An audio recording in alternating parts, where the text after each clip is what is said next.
Assalamualaikum warahmatullahi wabarakatuh. Halo, apa kabar? Ketemu lagi bersama saya Wahyu Trinugraha. Nomor pokok mahasiswa 214641032. Saya merupakan mahasiswa Magister Manajemen Universitas Trisakti Palembang. Video ini dibuat sebagai tugas akhir mata kuliah Sistem Informasi Manajemen dengan dosen pengampu Dr. Yohan Naftali, STMM.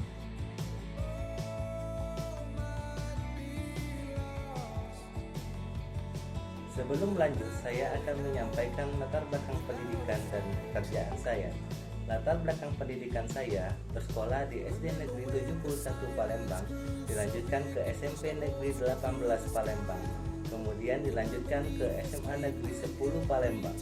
Dan setelah itu, saya sempat mengambil S1 jurusan Teknik Informatika di Universitas Sriwijaya selama 4 semester, dan setelah itu berkesempatan lulus di Diploma 3 Sekolah Tinggi Akuntansi Negara dan melanjutkan program S1 Akuntansi di Universitas Trisakti Palembang. Saya bekerja sebagai pelaksana di Kementerian Keuangan pada Direktorat Jenderal Bea dan Cukai, pada Kantor Pengawasan dan Pelayanan Bea Cukai di Muhammadiyah Pabean di Palembang.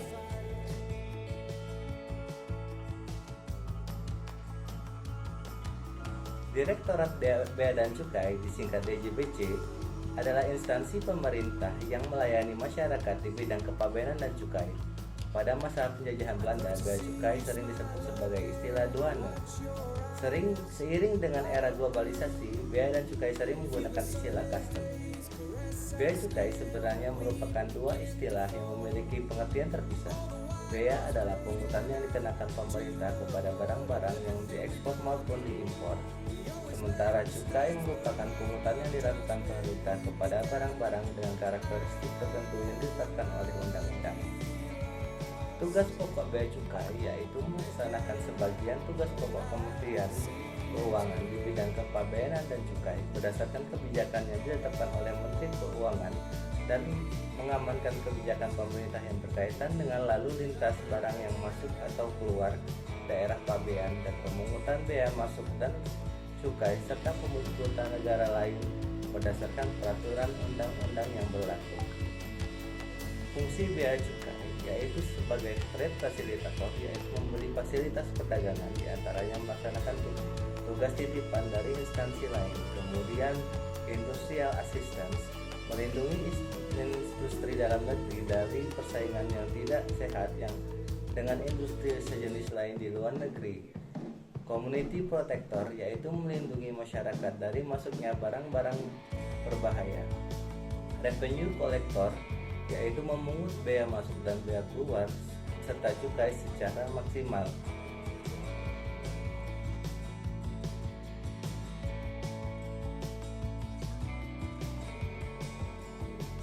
Perkembangan organisasi Direktorat Bea dan Cukai merupakan sebuah instansi pemerintah yang melayani masyarakat di bidang kepabeanan dan cukai.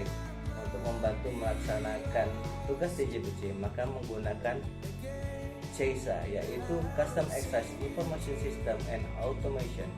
CISA adalah sistem informasi kepabeanan cukai yang merupakan program khusus milik DJBC yang di dalamnya terdiri dari beberapa aplikasi yang digunakan untuk proses administrasi, pelayanan, pengawasan, dan hal yang terkait dengan fungsi DJBC.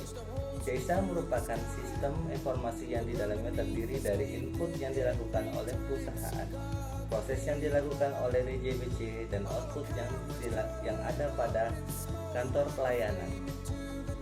Menghadapi era industri 4.0, Bea Cukai menyelaraskan perkembangan dengan menyempurnakan sistem teknologi informasi yang menunjang pelayanannya. Bea Cukai mengadopsi konsep Smart Custom, Secure, Measurable, Automated Risk Management, dan Technology Driven. Hal ini guna menciptakan potensi kolaborasi pihak terkait dan inovasi untuk perkembangan industri baru serta menjadikan data sebagai katalisator bagi organisasi untuk mencapai tujuan organisasi.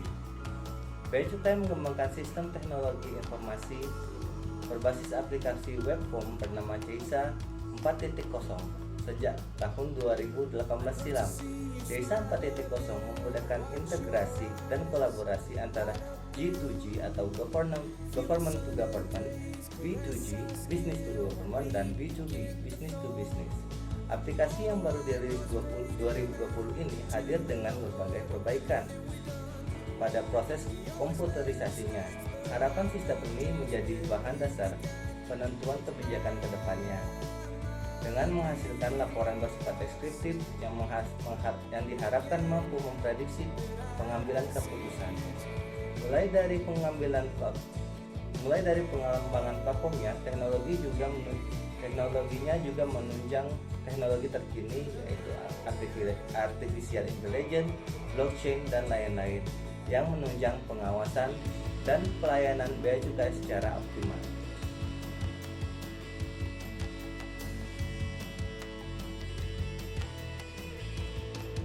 C-ISA 4.0 diluncurkan pada kuartal pertama tahun 2021 yang digunakan sebagai bayaran impor pada tahun 2002 ini diharapkan untuk pelayanan lain juga beralih ke C-ISA 4.0. Pada saat pertama kali diluncurkan, C-ISA 4.0 sudah jadi bahan perbincangan hangat baik dari kalangan pegawai bea dan cukai maupun pengguna jasa. Awalnya, mereka menyambut positif perkembangan aplikasi pelayanan kepabeanan yang diharapkan lebih memudahkan pegawai dalam bekerja maupun pengguna jasa dalam melakukan kegiatan importasinya. Tetapi dengan menggunakan web-based, C-ISA 4.0 ini mempunyai kendala yang signifikan karena harus membutuhkan infrastruktur yang memadai seperti internet lancar, kecepatan tinggi, SDM yang memadai, dan lain-lain. Dari segi pegawai, beralihnya C-ISA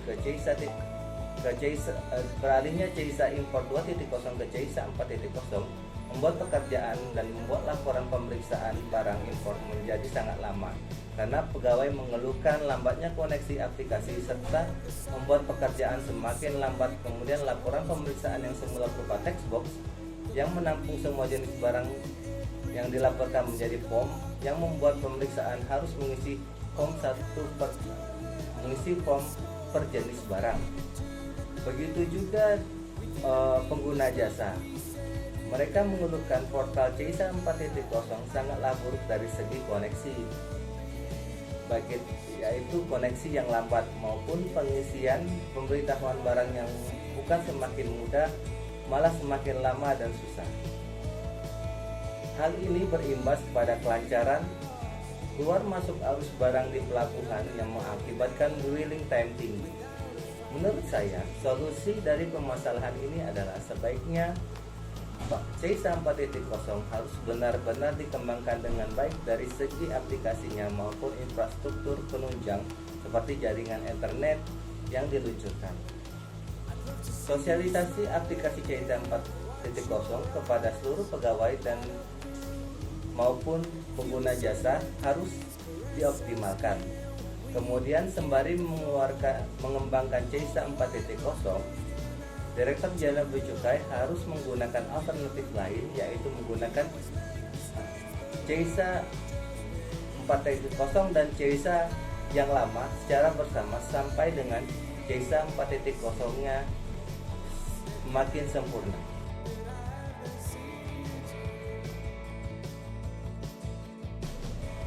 Kesimpulan yang saya dapat ambil, Direktorat Bea dan Cukai dengan tugas dan fungsinya sudah menjadi instansi yang besar yang selalu mengikuti perkembangan zaman. Dari awalnya pelayanan yang dilakukan secara manual sekarang beralih ke penggunaan sistem informasi yang terotomatisasi menggunakan aplikasi C-ISA sehingga mempermudah pelayanan keluar masuk barang di Indonesia.